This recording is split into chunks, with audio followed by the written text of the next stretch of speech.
नमस्कार दोस्तों, 199 GS platform पे आप सभी का स्वागत है। आज हम आपके लिए सामान्य अध्ययन से जुड़े कुछ विषय लेकर आए हैं। तो देखते हैं, पहला विषय है रसायन विज्ञान। पहला, किसी विलयन की अम्लता व क्षारकता की माप पीएच मान कहलाता है।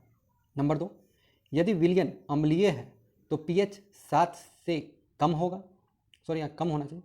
यदि विलयन क्षारीय है तो पीएच का मान 7 से अधिक होगा, और यदि विलयन उदासीन है तो पीएच का मान 7 के बराबर होगा।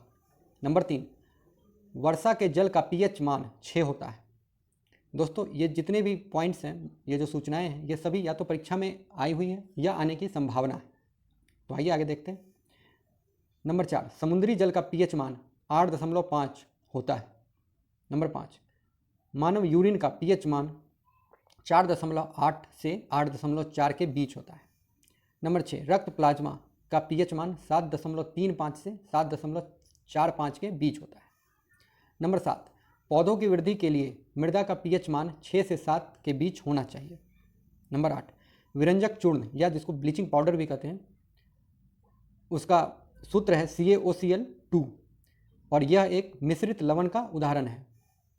नंबर 9, विरंजक चूर्ण का उपयोग या जिसको ब्लीचिंग पाउडर कहते हैं, ब्लीचिंग पाउडर का उपयोग कपड़ा उद्योग में, कागज उद्योग में, लकड़ी के विरंजन में तथा सूत और लेलिन के विरंजन में इसका उपयोग किया जाता है, और पेयजल के शोधन में भी इसका उपयोग किया जाता है। नंबर 10, धोवन सोडा या जिसको वॉशिंग सोडा भी कहते हैं, जिसका सूत्र है Na2CO3। नंबर 11, धोवन सोडा या वॉशिंग सोडा का प्रयोग कांच, साबुन तथा कागज उद्योग में और जल की अस्थायी कठोरता को दूर करने के लिए किया जाता है।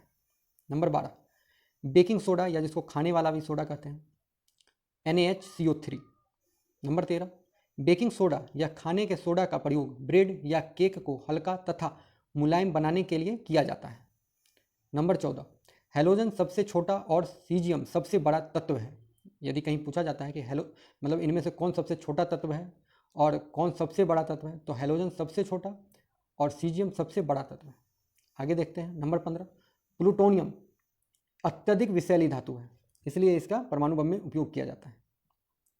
16, लिथियम का घनत्व सबसे कम होता है। नंबर 17, टंगस्टन का गलनांक उच्चतम होता है, इसलिए बल्ब के फिलामेंट में हम लोग टंगस्टन का उपयोग करते हैं।